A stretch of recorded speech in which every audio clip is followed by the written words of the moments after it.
नमस्कार दोस्तों, स्वागत है आपको बाना भोजपुरी में। जी हाँ दोस्तों, बात करें कि पवन सिंह जी का जो न्यू सॉन्ग साड़ी से ताड़ी था उसका प्रीमियर लग चुका है। जी हाँ दोस्तों, पहली बार चैनल पर लाइक करें, सब्सक्राइब करें, इस चैनल से जुड़ जाए ताकि हमारी वीडियो आप तक पहुँचे।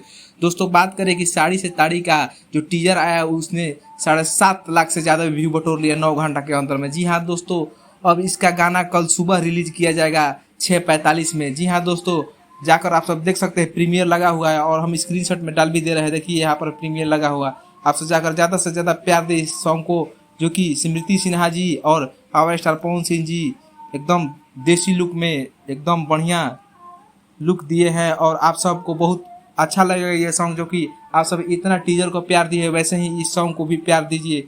दोस्तों इस वीडियो को ज़्यादा से ज़्यादा शेयर करें और कमेंट करें, और पावर स्टार पवन सिंह के जितने भी फैन हैं इस वीडियो को ज़्यादा से ज़्यादा ग्रुप में शेयर करो, और प्रीमियर लगा है उसको जाकर प्रीमियर ऑन कर लीजिए और कमेंट कर दीजिए, लाइक कर दीजिए और ज़्यादा से ज़्यादा शेयर कीजिए वीडियो को।